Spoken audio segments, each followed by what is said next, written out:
Buenos días a quienes nos saludé. Un gusto vernos de nuevo un domingo. También saludo a los que están por Zoom. Allí los vi a Peti y a José Cosani. Y Peti, bueno, pobre, no puede venir. Y José estará andando por ahí, por algún lugar del mundo. Saludos también, gracias hija. Saludos también a ellos. Estamos estudiando, bueno, gracias Ceci por la alabanza, por hacernos reflexionar sobre lo que vivimos y también sobre las dificultades que enfrentamos y también con las alegrías que tenemos y con todo venimos y adoramos a Dios. Y bueno, y de eso se trata un poco también la reflexión de esta mañana. Lucas, ahí está el título ya, no me va a tener que llamar 3 o 4 veces para que me mande el título. Lucas arma y presenta en el canal de la iglesia la reflexión y lo divide en dos. Una manda todo el culto y otra el mensaje, ¿no? Y entonces siempre el domingo debe ser que antes de comer ya está llamando para que le manden el título porque él lo quiere hacer cuanto antes, para que el domingo a la tarde ya esté subido o el lunes a más tarde. Gracias por ese trabajo. Pero ahí tengo título y subtítulo para no errarle. Esto es el segundo día que estamos estudiando, leyendo, reflexionando sobre la carta a Filemón. No es tan conocida porque es muy cortita, muy difícil encontrarla en la Biblia. Un solo capítulo tiene. Y en la iglesia hemos decidido dividirla en 4 domingos para reflexionar sobre ella. Y ya Marcelo López el domingo pasado nos dijo que era una exportadora de un estilo más pastoral y humano. Dijo él, que coincidimos por supuesto, y aclaró, como entre comillas, así, no sé si usó la expresión comillas, porque yo no estaba, lo escuché, más que doctrinal. Dice, pastoral y humano más que doctrinal. Y bueno, mencionó también que fue escrita por Pablo preso, pero ya vamos a llegar a eso. Ahora, aunque no, esto lo aclaró también Marcelo, aunque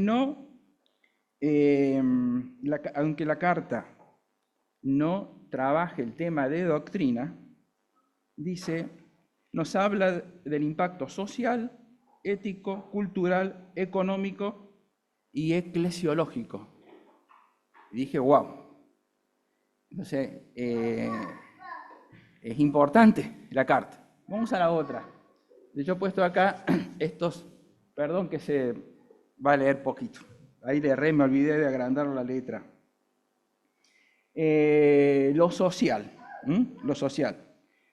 Es la capacidad para el primer cuadro allí, dice social, es la capacidad para interactuar, comprender y participar en sociedad.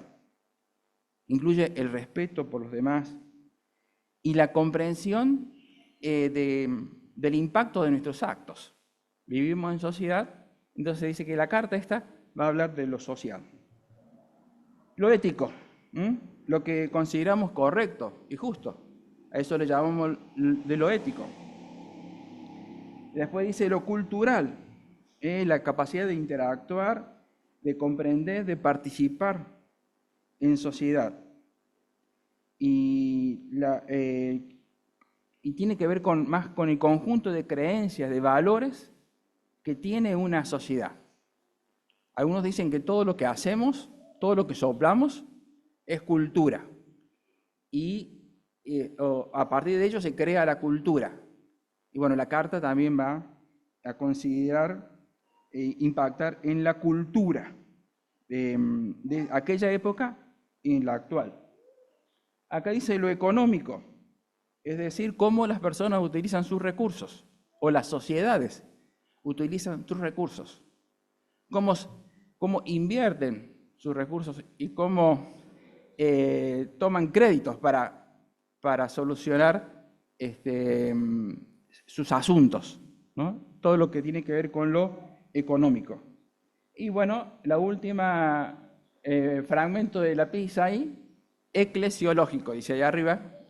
Eclesiológico tiene que ver con la iglesia, ¿no? La formación de la iglesia, la vida de la iglesia y la misión de la iglesia. Todo eso en una carta de un solo capítulo, y nosotros nos toca ver hoy solamente un párrafo de esa carta. Y como trata, digamos, como Marcelo nos decía el domingo pasado, no quiero avanzar para no invadir el tema del domingo que sigue. Nosotros nos vamos a encarar en estos pocos versículos, vamos a ponerlo allí, capítulo 1, del 8 al 14, vamos a leer, que nos toca la lectura de la carta a Filemón. Y no sé, ¿alguien lo quiere leer? Pero tiene que ser con micrófono, ¿no? Ahí está. ¿Querés pasar? Bueno. Si lo lees ahí, da el párrafo acá y luego se vaya a otro párrafo. Pero espera, no tengo que ir hasta allá.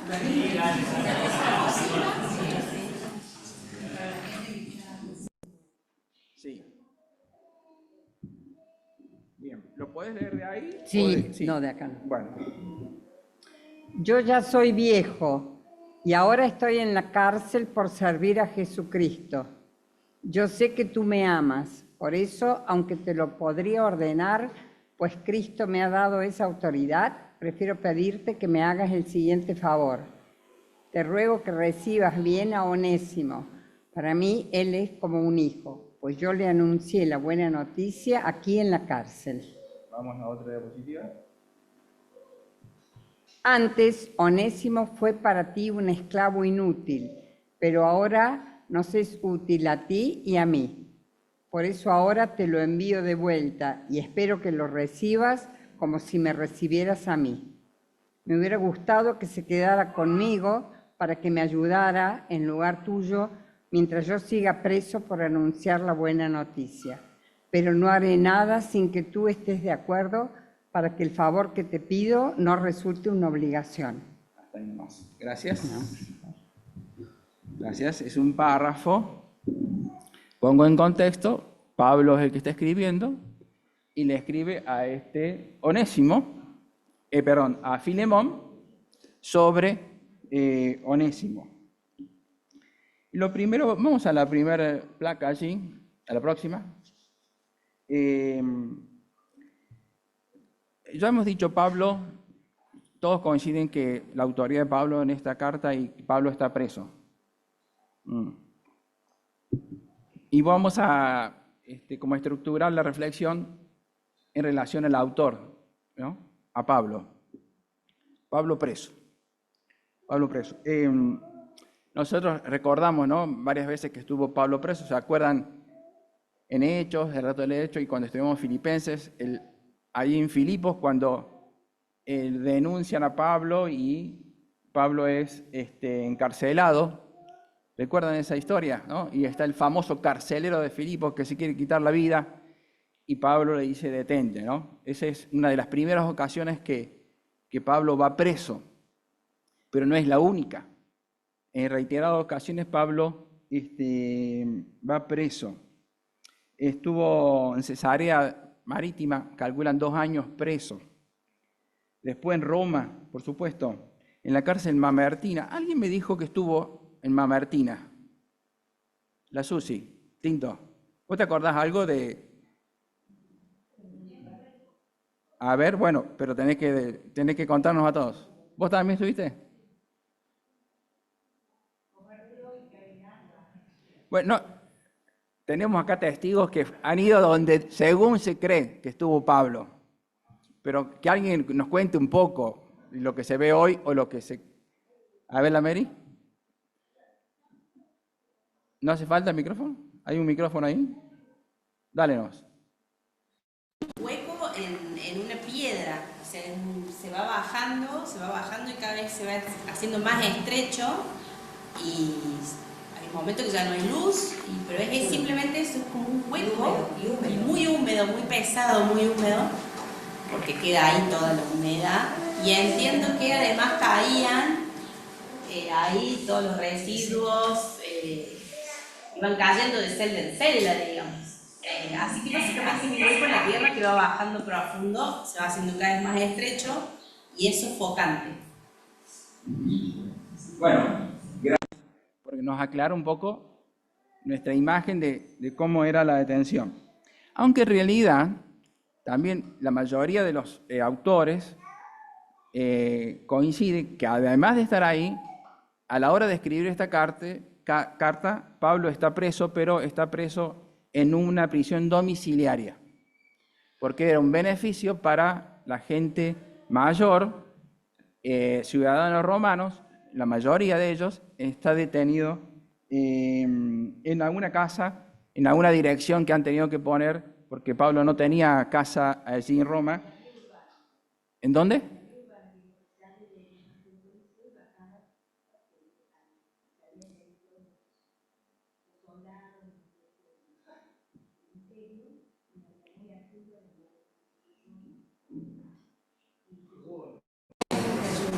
Y ahí vivía ¿cómo se llama? ¿La casa que nombra? ¿El cónsul? No me acuerdo. Se supone que estaba en ese. Bien, o sea que Susana le había dado la charla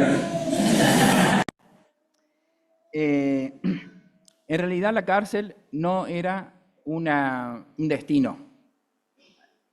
Es decir, no la detención en aquel momento no era una condena, sino que la persona estaba presa allí hasta el proceso, hasta el juicio, y después, también después del juicio, hasta recibir la sentencia. Entonces no era un lugar de destino. Recién en el siglo IV, V, empieza a considerarse la prisión como lugar de detención, destino como castigo, sino que es un lugar de tránsito, ¿no? Lo que sí hemos visto en todas las detenciones de Pablo, a través de las cartas que hemos leído y hemos estudiado, que él no se queja por estar preso. No se queja. Entiende que el lugar donde se encontraba era por causa de su fe en Jesús. Y si estaba allí por su causa de su fe en Jesús, allí mismo donde estaba, había que vivir el Evangelio y había que anunciar el Evangelio. Es decir, yo creo que, o sea, como humano, por supuesto, con los sueños de Pablo de viajar, de anunciar el Evangelio a las diferentes regiones del mundo y a donde no se había llegado, era un quiebre para sus sueños de viaje, porque está detenido. Entonces, lo menciona él en más de una ocasión: estoy preso ahora, pero eso no lo hace renunciar a su vocación y a su llamado. El hecho de que se encuentre preso no lo hace claudicar, no claudica en su llamado ni en su ministerio. Hay como una conciencia de la soberanía de Dios, de que Dios está al tanto de lo que Él vive y de lo que va a vivir.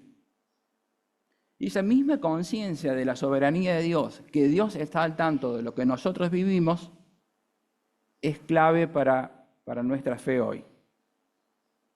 Es lo a imitar, yo creo que de Pablo. Porque todos hemos vivido situaciones difíciles. Hemos estado en lugares donde nos sorprendió la vida.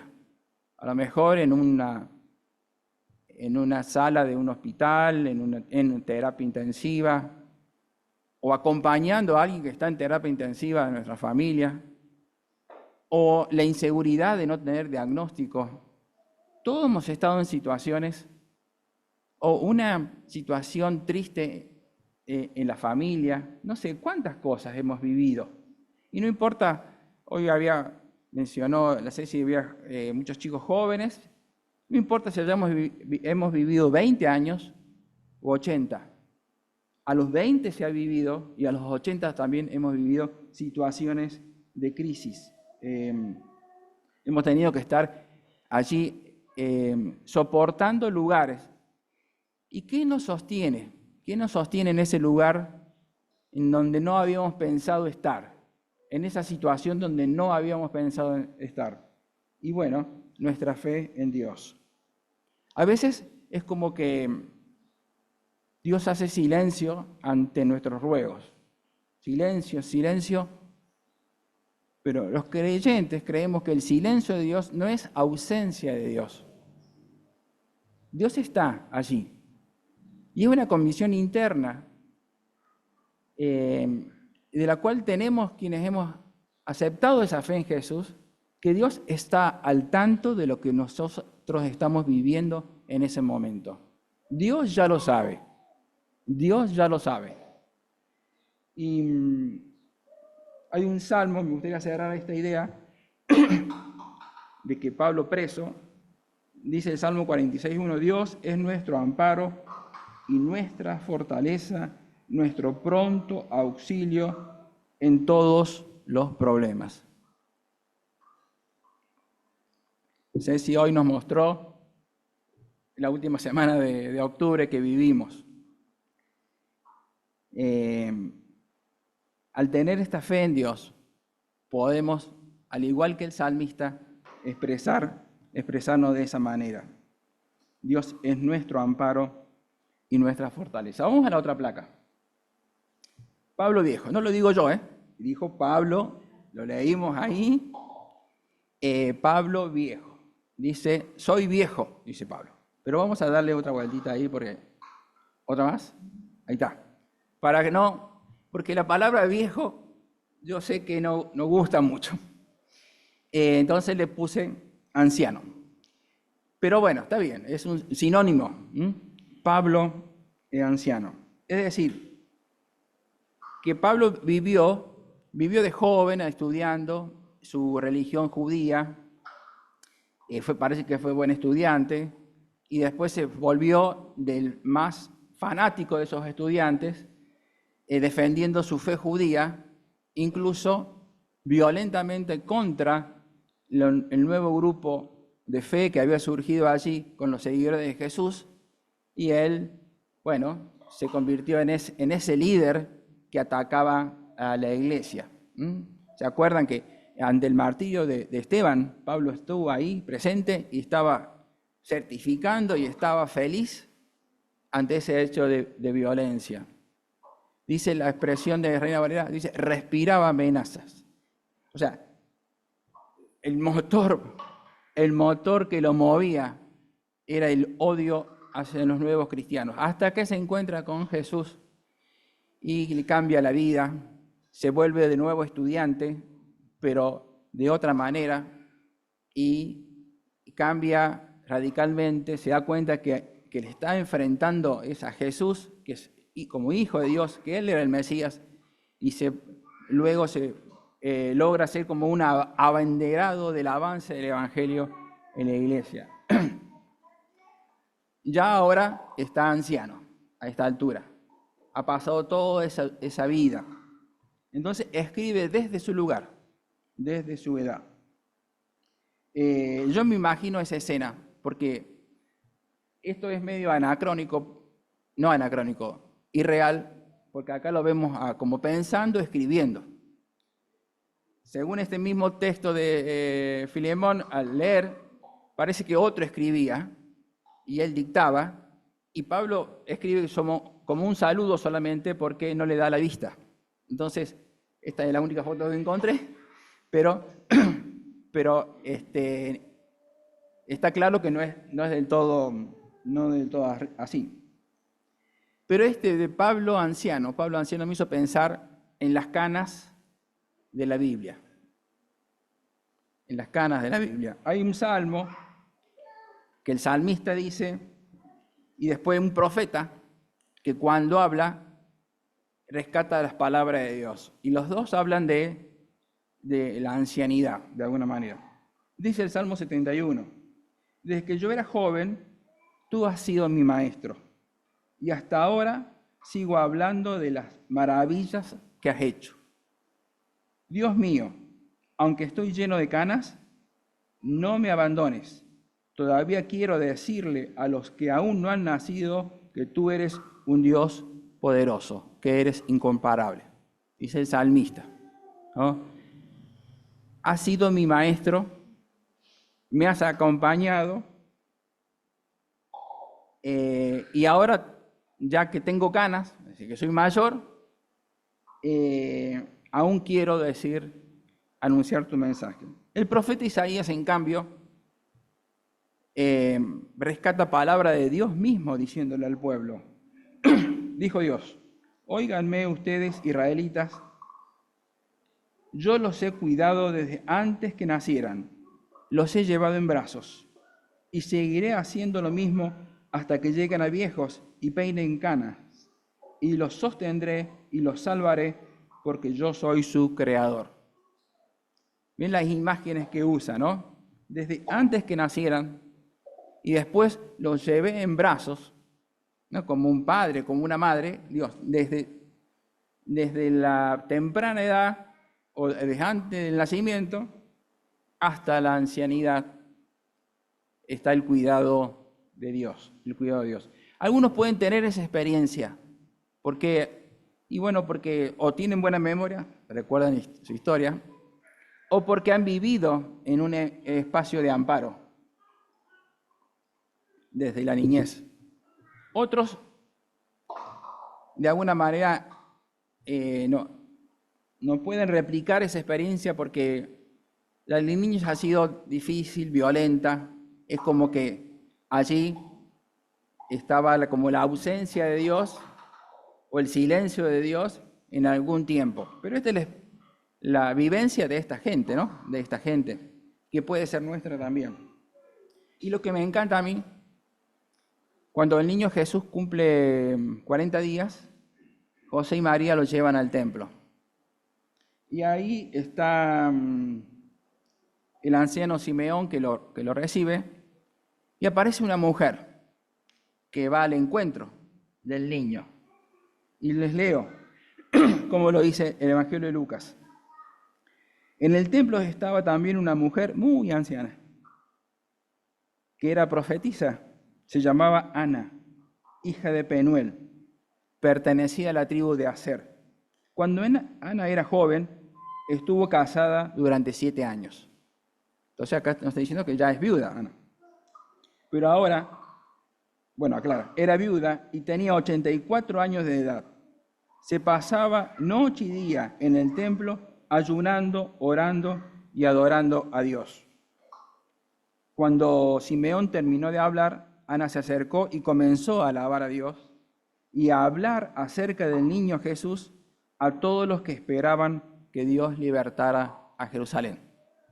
Esta mujer de 84 años, según el registro de Lucas, se convierte en la primera en anunciar la llegada del Salvador, de Jesús niño como Salvador Mesías, al pueblo.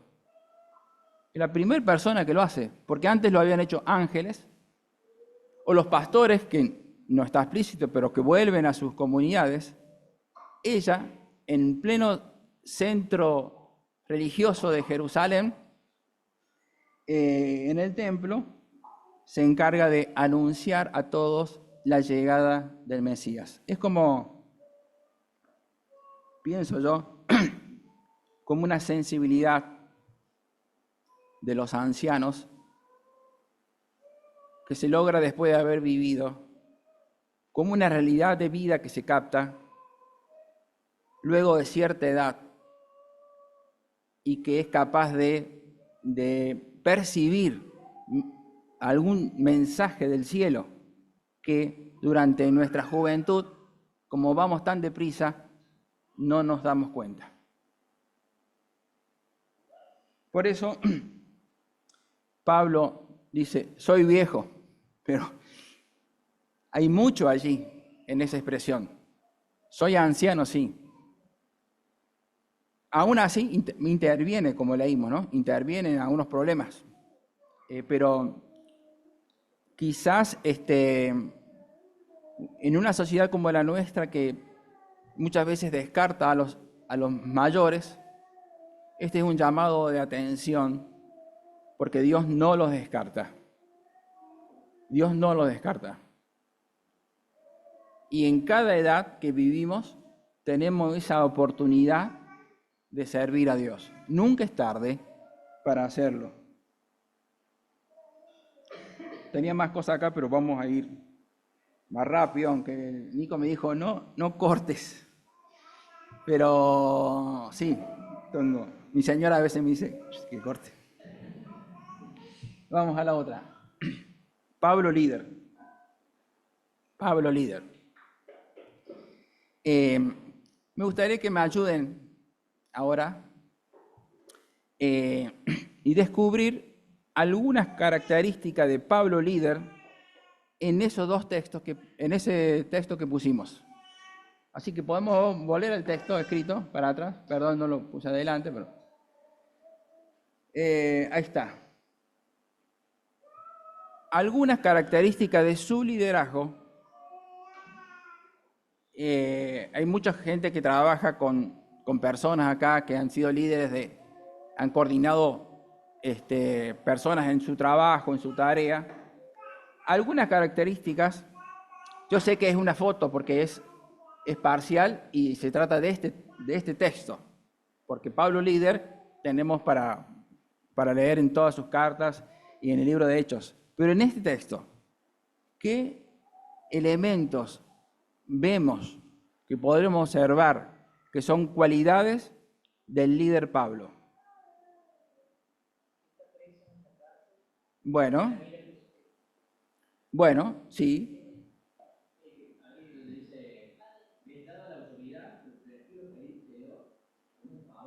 Uh-huh. Y él ya sabe, pero el líder no lo hace por autoridad, lo hace por amor. Interesante, ¿no? No renuncia a su apostolado, no claudica en su liderazgo y en su posibilidad que tiene, pero para pedir algo, ¿cómo lo pide? Por favor, sí, con un ruego. Uh-huh.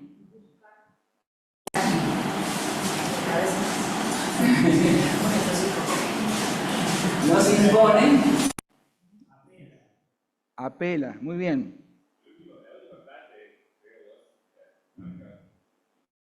Con la misión y con las personas a las que estás llamado a servir.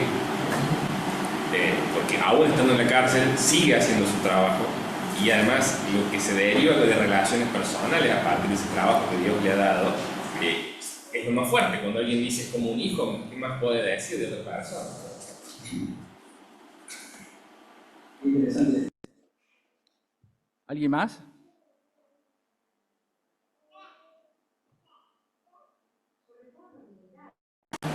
Para mí es un ingrediente imprescindible de un buen líder, ser humilde. Y quiero pedirte que me hagas el favor, no solamente en esa frase, sino en muchas actitudes. Vamos al otro, por favor. ¿Hay algo más? Acá en mi versión, en el versículo 12, dice, te lo envío de vuelta y él va, y con él va mi propio corazón. O sea, ya tener ese mismo espíritu, el mismo corazón, ser iguales, digamos, ¿no? Sí, ser lo mismo. Intenta reivindicarlo, o sea, que lo levanta como un buen siervo ante Pablo y lo presenta además como que, mirá, ha sido un buen siervo, por favor, tener un buen, también eso de apelar al corazón también. O sea,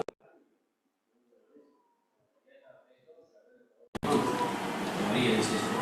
Pues está en la misma condición que Pablo,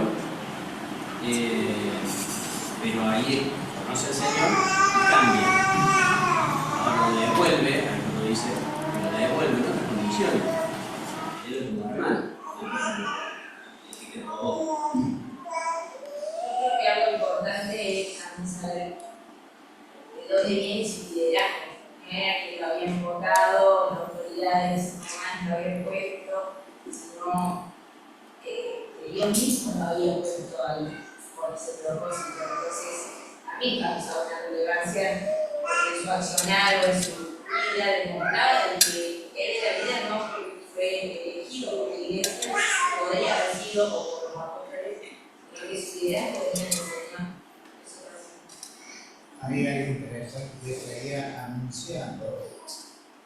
anunciando un mensaje mismo.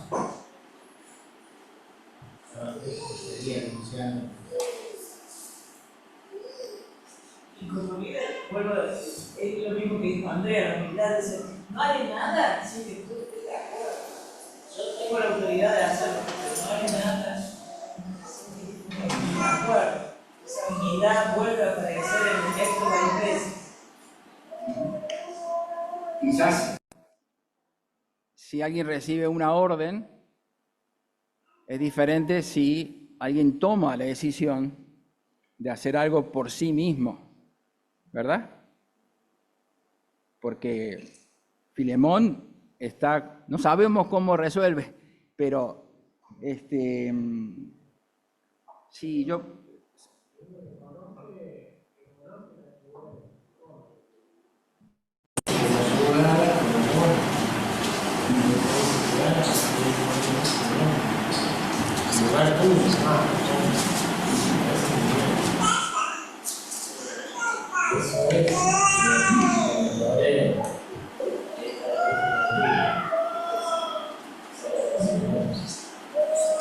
Interesante. Pensando en esto y pensando en los líderes de nuestro continente, incluso Martín que pidió orar, que oremos por este encuentro con líderes de nuestro país. Yo afirmo, lo pienso, que no me gusta el liderazgo de Argentina ni de Latinoamérica. Incluso a veces algún liderazgo de la iglesia evangélica.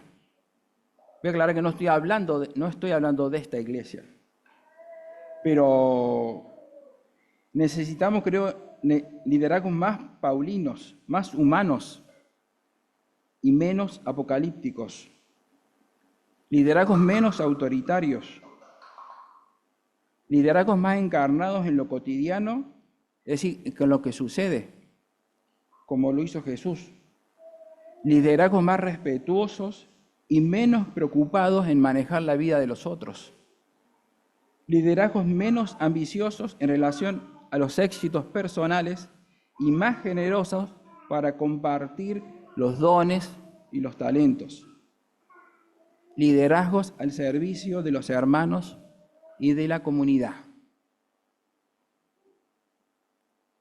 Nosotros vivimos como dijimos hoy, en una Argentina y en una Latinoamérica, y no estoy hablando de populismo o de liberalismo. Me duele un poco ver el liderazgo que se observa, tan poco dialoguista. Este ejemplo acá de Pablo es una muestra de cómo debería ser el liderazgo. Por eso, cuando dijimos al principio que va a impactar en la cultura, su postura, esta carta, breve carta, quizás esté advirtiendo, denunciando cómo es nuestra cultura y la cultura del reino. Vamos a la otra, Pablo hermano. Pablo hermano, recién hemos dicho algunas cosas. Pablo le dice a Filemón, yo sé que tú me amas, pero prefiero pedirte un favor. Te ruego que lo recibas bien a Onésimo. Son palabras de iguales, de hermanos, de cercanía. Y Onésimo, que es considerado como hijo de Pablo, para mí es como un hijo, porque acá yo le hablé de Jesús y él aceptó esta fe. Y es un hijo espiritual, por supuesto, ¿no? Reconoce la actividad que está desarrollando Onésimo al lado de Pablo y dice, es de mucha ayuda para mí. Mucha ayuda para mí. Pero Pablo, claro, acatando lo que decía la ley romana, lo envía, porque el Onésimo es propiedad de Filemón. Ahí te lo mando de vuelta, dice. va de nuevo para allá, pero recíbelo como hermano, como si me recibieras a mí. Ahora, la pregunta sería para nuestra sociedad, ¿es posible romper los esquemas sociales y aceptar que Dios nos ama a todos por igual y tratar de hermanos a todas las personas que nos rodean? ¿Es posible eso? Yo tengo como una bendición del cielo de viajar a diferentes mundos. Y esos diferentes mundos tienen que ver con mundo aborigen del norte, con los wichí, con los tobas, con pilagá, con los chorotes, churupí, con los mocoví. Y cada comunidad tiene su cultura diferente. Y hay una manera de ver las cosas, de ser familia, de entender la vida. Y no me canso de aprender, no me canso de escuchar. Y vuelvo un poco toba, diría mi familia, un poco toba, ¿cierto? Pero bueno, es como la influencia, pero vivo acá. Tengo que adaptarme acá. Es un reconocimiento a llamarse hermano, aunque sean uno esclavo y el otro el amo. Recíbelo como un amo. Y vamos a la última. Pablo apóstol. Como ya dijimos, no renuncia a su llamado, ni a su nombre, dado por Dios, por supuesto, como apóstol. Pero ¿cómo pide? Que el favor que te pido, dice, no sea una obligación. Dice.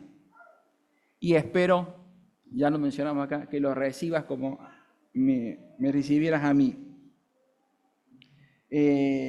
Pareciera que hay una distancia entre el movimiento apostólico del primer siglo y el movimiento apostólico de este tiempo. Porque luego la carta de el apóstol es el que es enviado y Pablo se pone al servicio de la gente. Es más, no está en la carta esta, pero sí sabemos por otras lecturas que Pablo trabaja, es biocupacional, para no ser carga y para ayudar a los otros hermanos. ¿Qué profesión tenía? Construía carpas, pero no, claro que no es que una pequeña industria con máquina de coser así en serie. Las carpas eran de cuero de animales y había que coserlo con agujas. Y eso dañaba las manos. Era un trabajo pesado para realizar. Pero debe ser que es lo que sabía hacer y también era lo que le daba rentabilidad. Era un buen negocio. Y por eso digo, luego de 2000 años de que se escribió la carta, o casi 2000 años, la carta continúa desafiando nuestra cultura, nuestra sociedad, nuestra ética, nuestra visión de lo económico y cómo nos relacionamos con quienes nos rodean. Y voy a cerrar con una expresión de Pablo, mi propio Pablo, pero a otro grupo de hermanos, a los filipenses. Y él les escribe en otra carta y les dice así, y con esto cerramos. Hagan todo con humildad y vean a los demás como mejores a ustedes mismos. Nadie busque el bien solo para sí mismo, sino para todos. Tengan la misma manera de pensar que tuvo Jesucristo. Aunque Cristo siempre fue igual a Dios, no insistió en esa igualdad. Al contrario, renunció a esa igualdad y se hizo igual a nosotros, haciéndose esclavo de todos. Como hombre, se humilló a sí mismo y obedeció a Dios hasta la muerte. Ese es nuestro gran líder. Gracias por compartir este tiempo y que Dios nos siga hablando e inspirando a través de esta breve carta que le hemos desafiado a reflexionar. Que Dios nos bendiga.